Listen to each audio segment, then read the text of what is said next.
която Господ ще даде един голям курбан, който Той ще направи за греховете на целия свят, Неговият единствен, единороден и възлюбен Син, Господ Исус Христос. Но днес Господ очаква от нас да принасяме непрестанно, братя и сестри, хвалебна жертва, сиреч плод от устни, които изповядват Неговото име. Има много хора, които говорят какви ли не неща с устата си и хвалят и славят, както казва и в Стария Завет, златните, сребърните, каменните, дървените богове, които не са богове, но хората ги правят богове и ги издигат по-високо от себе си дори и им се кланят.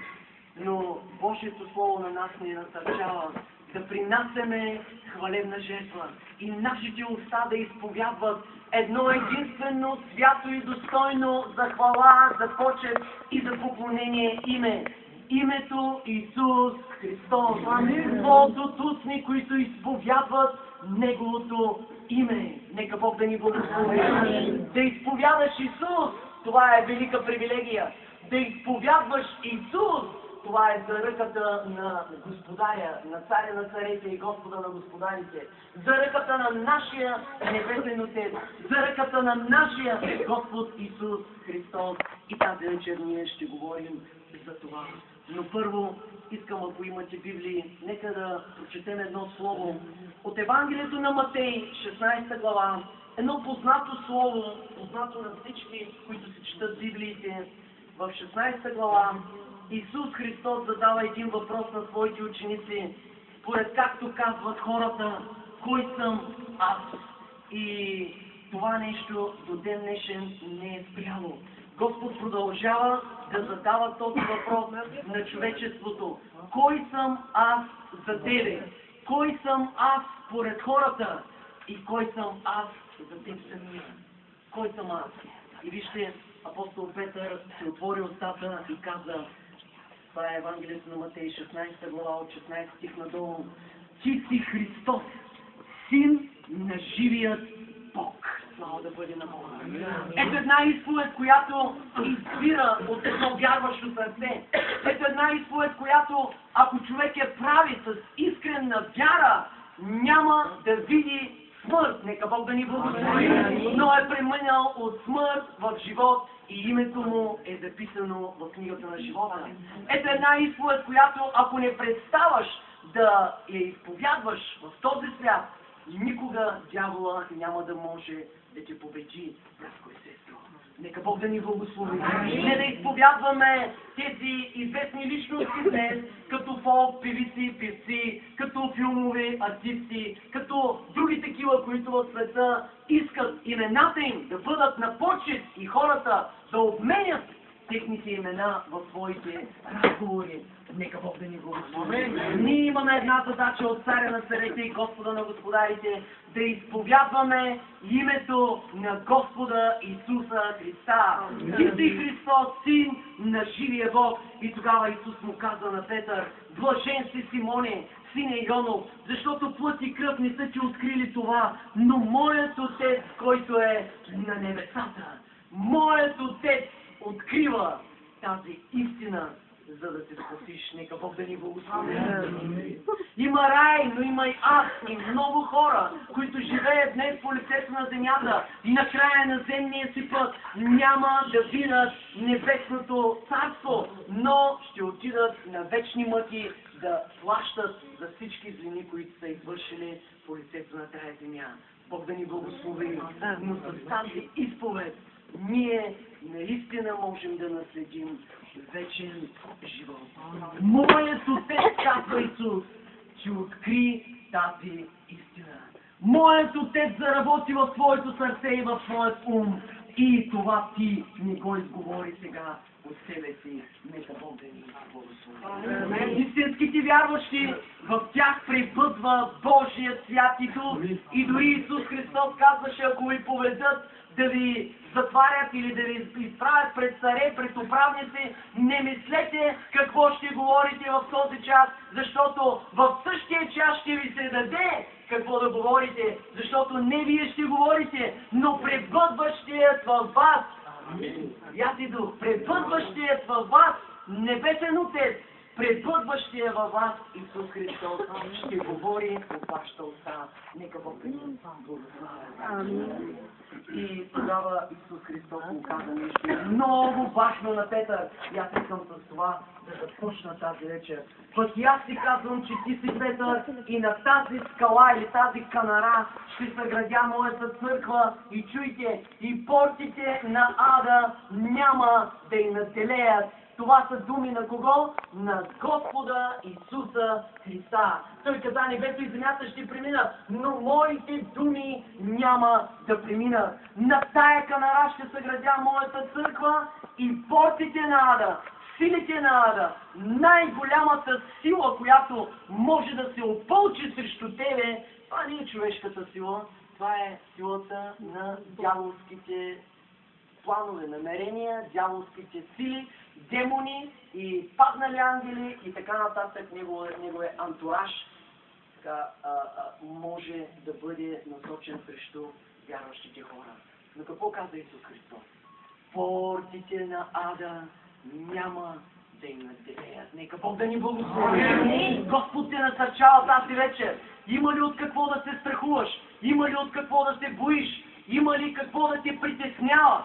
Портите на ада няма да наделеят на Неговата истинска църква. Църквата, която е приела Христос за Господ и Спасител и която го изповядва по лицето на земята. Ти си Христос, Син на живия Бог. Халелуя! Нека Бог да ни благослови. Нашата борба не е срещу кръв и плът, но срещу духовните сили на нечестието в небесните места. Библията казва, че ние можем да победим дявола само по един начин. И той е записан в Откровение на Йоан 12 глава. Те го победиха, най-старовременна змия, която се нарича дявол и сатана, чрез три неща. Първото е чрез кръвта на агнеца. Когато ти употребиш кръвта на агнеца, да умие да очисти твоето сърце от греховете, ти побеждаваш сатана. Когато ти свидетелстваш словото на своето свидетелстване, второто нещо, когато от твоята уста излиза изповед за вярата ти в Исус Христос, ти побеждаваш най-големия си враг в живота, сатаната и неговите тъмни сили, с които воюва срещу нас. И още едно нещо, казва, ни обичаха живота си до толкова, че да бягат от смърт. Нека Бог да ни благослови. Ти трябва да бъдеш смел. Ти трябва да бъдеш като безсмъртен, защото Исус Христос каза, който вярва в мене, ако и да умре, ще живее. И никой, който е жив и вярва в мене, няма да умре до века. И връщам се на това, с което започнах. Нека принасяме непрестанно на Бога хвалебна жертва, сиреч плод от устни, които изповядват Неговото име. Тая вечер Господ за това ще ти говори. Християнин си, обаче устата ти изповядвали името Исус Христос в този свят. Когато се заговаряш с хора, изповядваш ли името Исус Христос в този свят? Когато си в трудности, в трудни моменти в живота си, изповядваш ли вярата си в Исус Христос в този свят? Нека Бог да ни благослови. Искам да ви прочета нещо много интересно относно това, да изповядаш Исус тук, на земята, пред човеците. Каква е наградата ти от Господа? Вижте, ние сме свикнали много често и много така и от наследството на комунизма. Ние ще правим нещо, но ще получим замяна, нали? Аз ще стоя малко повече тая вечер, нали, 7 минала. Ма Господ, какво ще ми даде, нали? Винаги си правим някакви, искаме нещо в замяна за нещо, което се иска от нас. Аз искам да ви кажа, че наградата ти е извънредно голяма. Господ се яви на Авраам и каза, не бой се, Авраме, аз съм твой щит, наградата ти е извънредно. Ще търси наградата си на земята, защото Исус Христос казва, ще ти събираш съкровища на небесата, където нито молец, нито ръжда пояжда, нито крадци подкопават и крадат. Защото където е съкровището ти, там ще бъде и сърцето ти. Нека Бог да ни благослови. И искам да отидем в книгата Откровение на Йоан и да прочетем посланието, част от посланието, което Господ даде към църквата в Сардис. Сърдийската църква, на която църква той, знаете ли какво каза? Не име си жив, казва, обаче си мъртъв. И за това аз искам да промениш това твое състояние. Трябва да бъдем живи, брати. Ако живее духът на Бога в тебе, ти никога няма да бъдеш мъртъв в очите на твоя Спасител. Ако обаче духът на Бога не изпълва твоето сърце, може на име да си жив и цели църкви може да има на име да са живи, но да бъдат мъртви, защото Господ не е господар на тези сърца, на тези църкви. Те са го оставили някъде извън сърцата си и той стои и хлопа на вратата и казва, ако чуе някой гласът ми и отвори вратата, ще вляза и ще вечерям с него и той с мене и продължението е и ще го съживя. Нека Бог да не го и ще го съживя, защото Исус Христос е пътят, истината, но и живота. Той казваше, мъртвите иде час, когато духовно мъртвите, много такива има, ходят по лицето на земята, ще чуят гласа на Божия Син и които го чуят, ще живеят. И аз го чух преди 18 години. На подобно място се намерих, говориха за Исус Христос, сърцето ми трепна и в един момент аз получих покана. Искам ли да приема Исус Христос за мой Господ и Спасител? Тогава казаха, дойдоха ни мисли, ама ти си го приел, вече 3 пъти ходиш на църква. Но аз казах, аз не съм го приел. Дигнах ръка и след малко, когато проповедника продължи и каза, тези, които дигнаха ръка, да станат, казва, да излязат напред, за да се молят на Бога за прошка на греховете и да поканят Христос от сърцето си. Дойде един срам, как ще излизам сега? Но пред мен стоеше едно момиче, Господ прочети моите мисли, тя се обърна и каза, какво, и срам ли те? Аз казах, не ма и срам. И първи излезнах да поканя Исус в моето сърце. Но в момента, в който излезнах да поканя Исус Христос в моето сърце, никъде на никое друго място това не ми се беше случвало. Една невидима сила дойде върху мен и цялото ми тяло започна да вибрира и да усещам присъствието на Бога. Имах чувство, че ще да падна на земята и се моли, Господи, само да ни падна на земята. Толкова хора има в църквата, ще се изложа. А пък аз си бях и, нали, когато идваме от света, ние сме горди, ние сме себелюбиви, ние сме хора, които си мислим за голяма работа и не искаме да се излагаме. Нека Бог да ни благослови, брати. От този момент нататък Христос влезе в моя живот, даде мир в душата ми, в сърцето ми, за пръв път спах спокойно вечерта и на следващия ден бях кръстен със Святия Дух в дома на моята сестра, без да има някой друг да се моли за мен. Аз се молих на моя Бог и в един момент усетих силното му присъствие като електрически ток по цялото си тяло. И тогава казах, в ума ми беше небесно посещение, клепачите ми така клепаха, цялото ми тяло станаха ми безчувствени, ръцете и така бяха събрани, и все едно, че не ги чувствам така и мисли с другите. Казах, Господи, искам на Твой език да Ти кажа, че Те обичам, че искам винаги да бъда с Тебе. И тогава започнах ясно да говоря на чужди езици, според както пише в Библията, Деяния на апостолите, 2 глава. Апостолите бяха кръстени със Святия Дух, 120 човека бяха кръстени със Святия Дух и Господ след 2000 години след това кръсти мен със Святия Дух. Как да не вярваш на тая Библия? Как да не тръгнеш след Исус Христос? Как да не оставиш всичко и да тръгнеш след тези святи слова, които Той изговори и те станаха път за тези, които искат да спасят душите си. Нека Бог да ни благослови. Започна да чета Божието Слово на всяко празно място, всяко място, където намира свободно време. Отварям Библията и започвам да чета. И Господ започна да отваря очите ми. В ден днешен искам да ви кажа, много чудеса и знамения съм видял в живота си.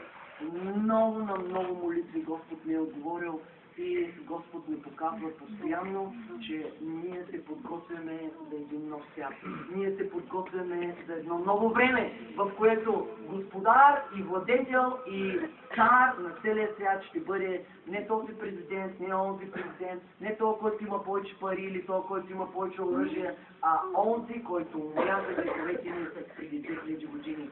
Господ Исус Христос се кани да се върне да царува на земята. Алелуя! И Той събира днес хора от всеки език, люди, племе, народ, за да ги направи царство на своя Бог и свещеници до веки веков. Така че ти и аз сме призвани към това велико призвание. Не просто за няколко дена да тръгнем след Исус, не да тръгнем след Исус, докато ни изцели от болестта, не да тръгнем след Исус, докато ни възстанови взаимоотношенията с нашите разпаднати, примерно, половинки, родители и така нататък, но да тръгнеш след Исус с единствената мисъл, че Той идва в живота ти до веки веков да присъства в твоят живот, в твоето сърце. Исус, когато казва, ето стоя на вратата и хлопам, ако чуе някой гласът ми отвори вратата, аз ще вляза и ще вечерям с него. Той не си идва на гости за 2 часа, както сме свикнали така да се приемаме и си изпращаме гости, нали?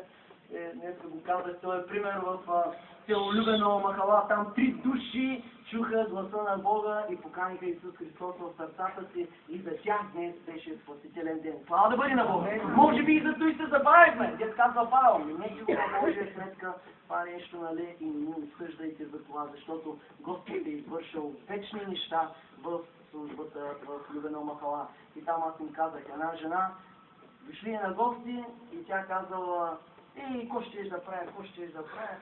Герчек рекла щяла да ме изпращам. Нали? Някой така, още като дойдат гостите и мислим как да ги изпратим, нали? Но Господ Исус Христос не ти идва на гости за 2 часа, братко и сестро. Не ти идва на гости да ти изцели само болестта. Не ти идва на гости само да ти оправи взаимоотношенията. Не ти идва на гости просто за 5 години или за 10 години така една петилетка да изкараш с него. А Той иска да бъде с теб во веки и веков. Да те осъзнаеш, че имаш Създател, да се осъзнаеш, че ти беше грешен, но Той, когато беше грешен, умря за тебе, и да се осъзнаеш, че Той, както търсеше Адам, така търси и тебе днес. И казва, къде си? Къде си, Иване? Къде си, Петре? Къде си, Георги? Къде си, Михаиле? Къде си, Зарко? Къде си този? Къде си онзи? Господ продължава да търси своите деца. Не защото Той не знае къде са, но те да се осъзнаят къде са в момента и да се върнат там, където Бог иска да ги види. Нека Бог да ни благослови. Бог не искаше преди години да ме вижда грешник, да ме вижда, че ходя постоянно по дискотеките, да ме вижда, че млад човек съсипвам живота си и по мое време не бяха толкова разпространени наркотиците. Ако бяха, ще да бъда сигурно и наркоман. Аз се занимавах с оръжие, слушах метал музика и така нататък. Господ не искаше това нещо в моя живот. Той не ме е създал за такова нещо, но когато дойде един часа на 20-та ми годишнина, той дойде, похлопа и каза, Мирославе, къде си? Аз искам да се срещна с тебе. Аз съм те сътворил, аз съм ти дал всичко до сега в живота, избавил съм те от трудни ситуации, имаше катастрофи, в които можеше да има опасности за моя живот и други такива ситуации, в които аз усещах, че някой се намесва, като не вярваш и ме избавя от ситуациите, да не става по-лошо с моя живот. Но този някой един ден дойде и каза, ето сега искам да се запознаем. Аз съм Исус Христос, който умря за своите грехове. Знаете ли, това не го чух в нито една дискотека, не го чух това нещо. Това не го чух в нито едно барче, не го чух това нещо. Това не го чух и когато бях студент в Пловдив, там по големите зали, където ни преподават различни предмети. Това го чух в една обикновена евангелска църква, Бог да ни благослови. И го чух от хора, които са поканили Исус Христос в своя живот. И го чух от хора, които живеят с Исус всеки ден. И имаше много неща да ми разказват, които никой в света не ми беше разказвал. Един нов живот с твоя Създател. Готов ли си да започнеш такъв живот? Готов ли си да живееш такъв живот? Готов ли си целият ти живот да мине не по твоята воля, не по твое усмотрение, а по Неговата воля, по Неговия план и намерение за твоя живот? Знаете ли, още първата година, когато повярвах, аз въобще не разбирах Библията, обаче Господ говори със сън на една сестра, която беше дяконица в църквата в Раднево и изяви, че аз ще стана проповедник. И тя отиде и каза на майка ми, твоят син ще стане проповедник. И когато майка ми дойде и ми каза, аз нищо не разбирах от Библията, обаче аз знаех, един ден аз ще бъда проповедник. Защото не го е казал кой да е, а го е казал Създателен. Това да бъде на Бога. И Той ти дава дарби за това нещо. Той ти дава способност за това. И Той ти отваря врати. И до ден днешен аз съм това, което Бог е запечатил. Още казва Библията в Еремия. Преди да ти дам образ в корема и преди да излезеш от утробата на майка ти, аз те отделих, аз те осветих. И там казва, поставих те на Еремия за пророк, а на тебе и на мене е казал нещо друго. Но ние трябва да разберем, брати и сестри, за какво Бог ни е призвал. Ние трябва да разберем каква е Неговата воля за нашия живот. И ние трябва да спрем да живеем по собствената си воля, собствените си страсти и смотрения за този живот и да кажем, Господи, да бъде Твоята воля. Нека Бог да ни благослови. И това, което Господ казва на този ангел на църквата в Сардит, това е в Откровение на Йоанна, 3 глава, и там в 5 стих той казва така: който победи, ще се облече така в бели дрехи и аз никога няма да извлича името му от книгата на живота, аз ще изповядам името му пред моя Отец и пред неговите ангели. И накрая казва, който има ухо да слуша, нека слуша какво говори Духът към църквите. Бог да ни благослови тая вечер. Който има ухо, нека слуша какво говори Духът тая вечер. Нека да слуша какво Господ му говори на сърцето. Нека да слуша къде Господ говори, защото ако Той е нашия пастир, Той ще ни води на зелени пазбища и при тихи води, но това не са твоите пазбища, това са Неговите пазбища. Това не са твоите планове и намерения, това са Неговите планове и намерения. И Той казва, моите мисли не са като вашите, нито моите пътища са като вашите, защото моите мисли са по-високи от вашите и моите пътища са по-високи от вашите. И в човешките очи, това, което прави за Господа, може да изглежда презряно, може да изглежда отхвърлено от човечеството, от света, който не познава Бога, но в Божиите очи ти носиш най-скъпоценният диамант в своето сърце.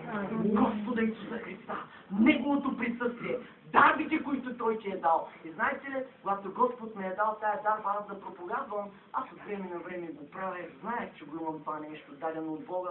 И един ден отиваме на една домашна група в град Гълъбово, започва молитвата и толкова силно Божието присъствие слезе. След това една сестра каза, видях видение за тебе, ти казва, бъркаш в джоба си и вадиш, казва, един диамант. Обаче казва, като го разтъркаш, става толкова хубав и бляскав.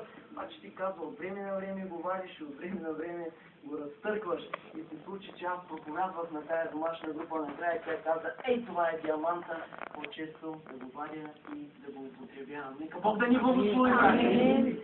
Защото дарбите и талантите се дават за назидание на Христовото тяло и за това да печелим за Господа това, което му е необходимо на Него. На Него са му необходими души за Неговото царство, на Него са му необходими изградени братя и сестри, които да могат да го посрещнат с вяра в сърцата си, когато Той дойде.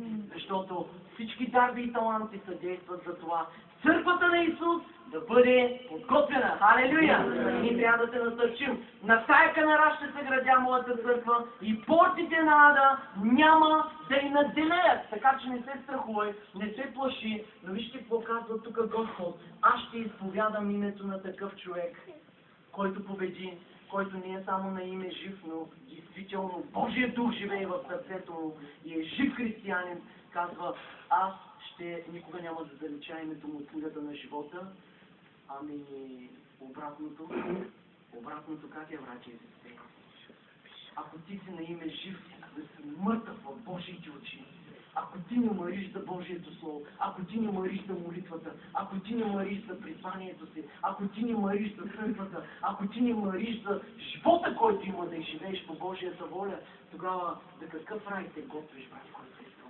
Нека Бог да ни благослови. Ние трябва активно да се подготвяме за това, което предстои, защото Господ няма никога да ни излъжи, братя и сестри. Както едно време ние знаехме, като млади момченца, ще ходиш казарма, трябва да свикваш.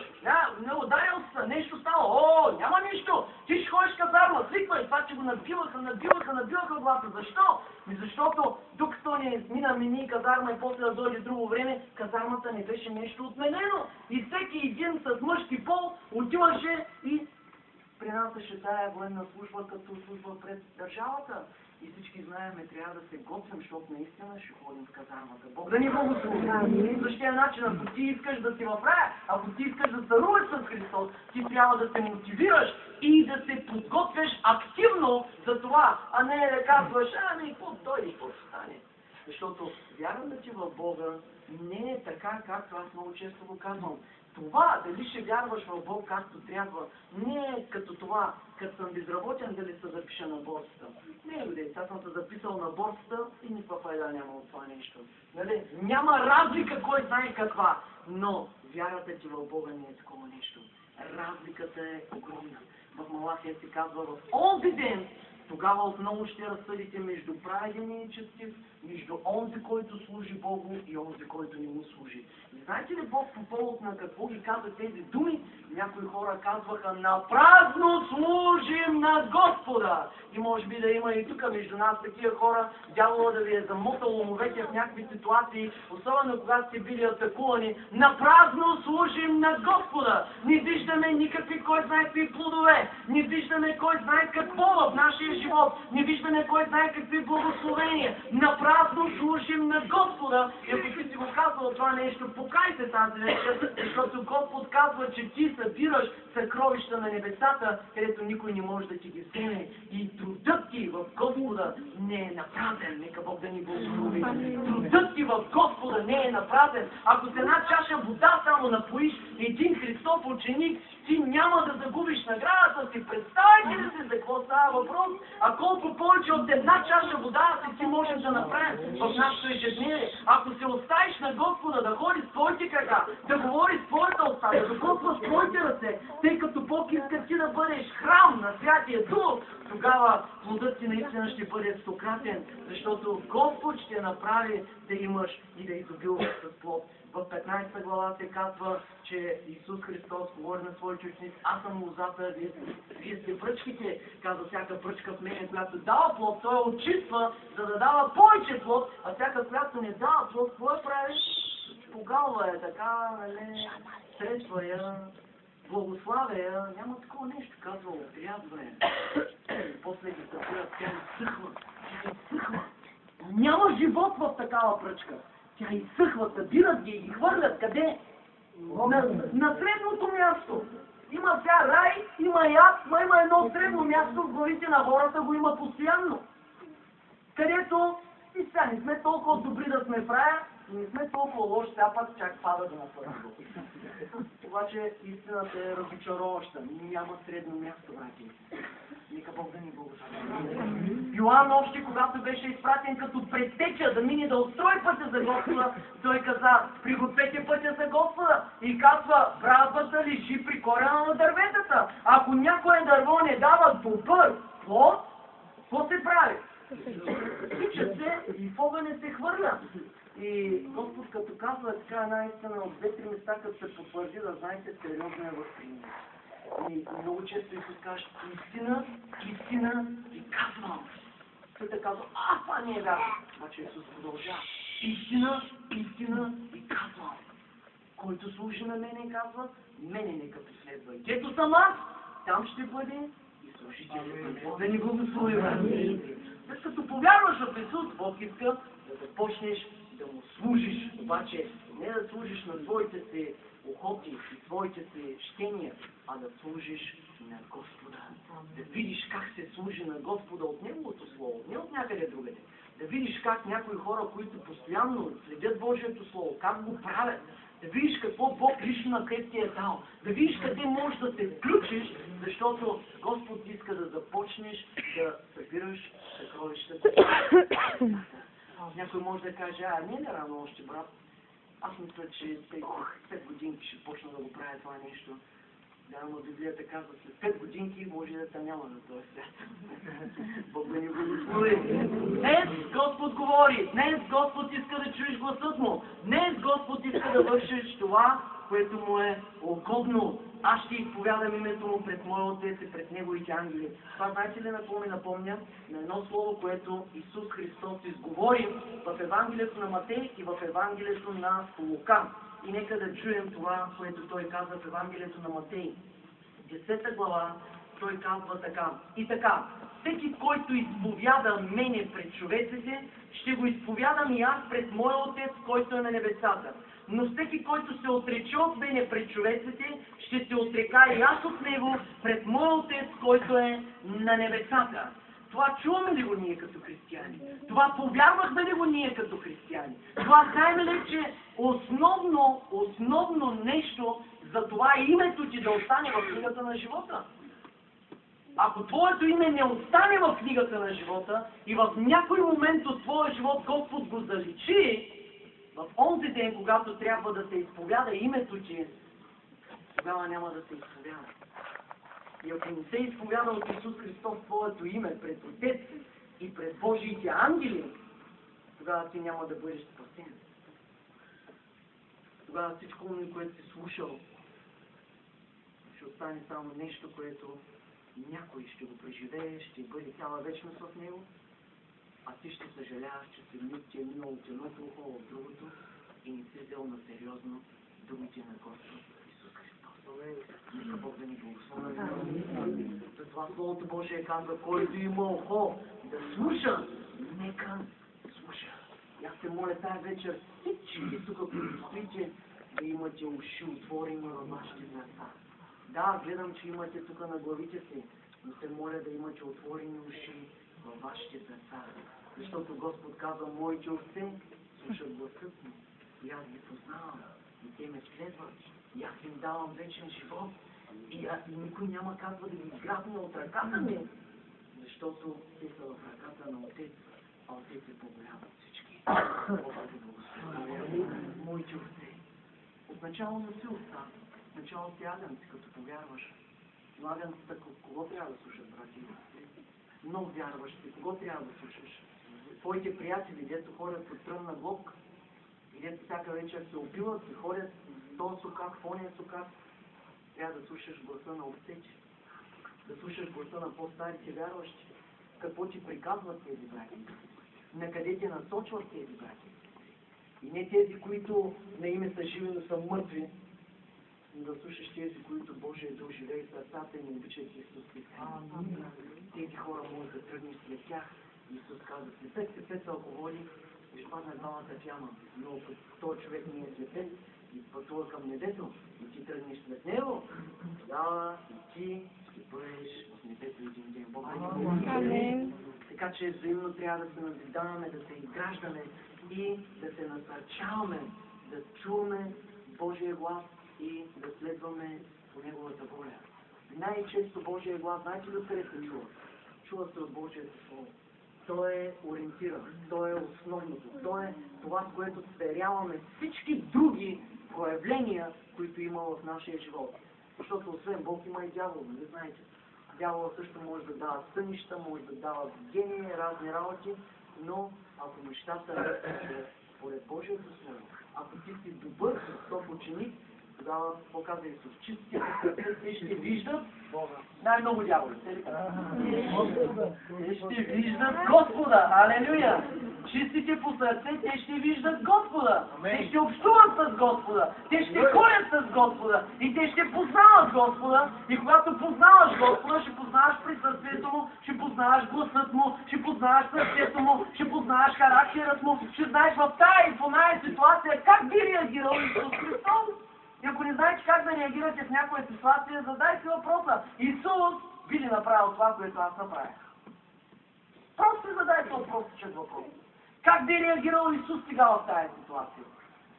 И Господ може да си напомни конкретно слово от неговите преживявания на земята. Те не бяха малко неговите преживявания. Всичко, с което ти се сблъскваш,